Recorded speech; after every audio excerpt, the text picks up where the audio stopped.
नमस्कार, मैं उपास और आज मैं आपको लेकर के आया हूँ नैमिषारण्य। और जिस स्थान पर अभी हम खड़े हैं ये महर्षि दधीचि कुंड के सामने हम इस समय खड़े हैं। और ये वही स्थान है जहाँ पर महर्षि दधीचि ने अपनी अस्थियों का दान किया था। शायद भारतीय इतिहास और भारतीय पुराणों में ये पहली और आखिरी बार है कि किसी व्यक्ति ने अपनी अस्थियों का दान मानव कल्याण हेतु किया। कहा जाता है कि जिस स्थान पे हम हैं ये दधीचि कुंड है और दधीचि ने देवताओं से कहा कि मुझे पहले पूरे संसार के जल, सारे पवित्र जलों से स्नान करना है और उसके बाद ही मैं अपने अस्थियों का दान आपको करूँगा। तो सारे देवता सारे संसार के पवित्र जलों को लेकर के आते हैं और इस कुंड में समाहित करते हैं। इस कुंड के जल से महर्षि दधीचि स्नान करते हैं और उसके बाद वो पवित्र हो करके अपनी अस्थियों का दान करते हैं। कहा जाता है कि महर्षि दधीचि ने अपने जिन अस्थियों को दिया उससे कई सारे दिव्यास्त्रों का निर्माण हुआ। जो पहला दिव्यास्त्र था वो गांडीव था, जो अग्निदेव को समर्पित किया गया। बाद में कहा जाता है कि द्वापर युग में उसी गांडीव को अर्जुन ने धारण किया और अर्जुन ने धारण कर महाभारत का युद्ध उसी गांडीव से किया।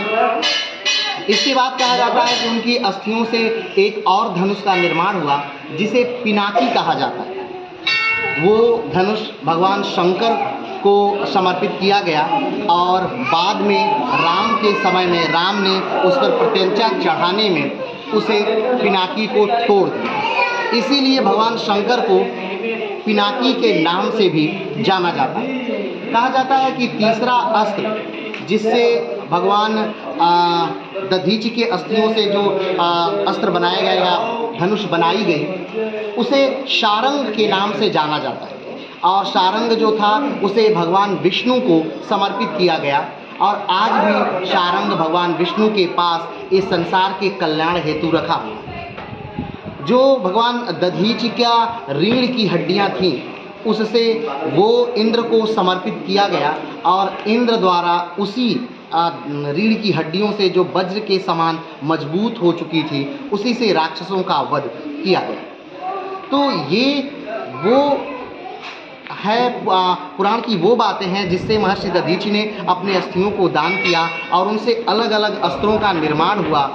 और आज महर्षि दधीचि इसीलिए जीवित हैं क्योंकि इनसे बड़ा दानी शायद संसार में और कोई नहीं माना जाता। ये पूरे प्रांगण को आप देख सकते हैं, ये नैमिषारण्य में स्थित है और नैमिषारण्य जो है ये सीतापुर डिस्ट्रिक्ट के अंतर्गत आता है। सीतापुर डिस्ट्रिक्ट जो है वो उत्तर प्रदेश के 75 जिलों में से एक जिला है।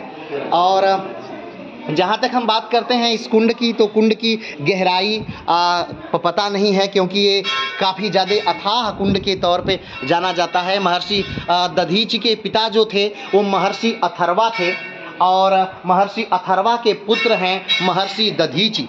महर्षि दधीचि से अस्थियों की याचना करते हुए देवराज इंद्र को यहाँ पर दिखाया गया है कि वो किस प्रकार से महर्षि दधीचि से उनके अस्थियों की याचना कर रहे हैं। श्री दधीचि जी बोल रहे हैं यहाँ पर, मैं धन्य हूँ, मेरी अस्थियाँ धन्य हैं कि जिनके द्वारा देवताओं की अभिवृद्धि होगी, निस्संदेह मैं दूंगा, यह नियम कर चुका हूँ। महर्षि दधीचि का ये अस्थिदान स्थल है। ये वो स्थान है जहाँ पर महर्षि दधीचि ने अपनी अस्थियों का दान किया था देवराज इंद्र को।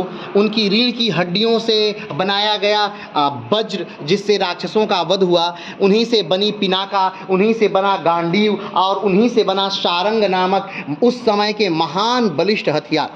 तो ये उस समय के ही महर्षि दधीचि और महर्षि दधीचि के जो पुत्र थे वो महर्षि पिप्लाद थे। और एक ऋषियों की, महर्षियों की एक काफ़ी लंबी फहरिस्त है हमारे भारत में। और यहाँ पर काफ़ी ज़्यादा कहा जाए तो दान की एक परंपरा है। राजा हरिश्चंद्र को ले लीजिए, महर्षि दधीचि को ले लीजिए, राजा शिवी को ले लीजिए, ये भारत के महान दानियों में से एक दानी माने जाते हैं। तो आज के लिए इतना ही, फिर मिलते हैं एक नए वीडियो के साथ, एक नए स्थान के साथ। तब तक के लिए नमस्कार, धन्यवाद, जय हिंद।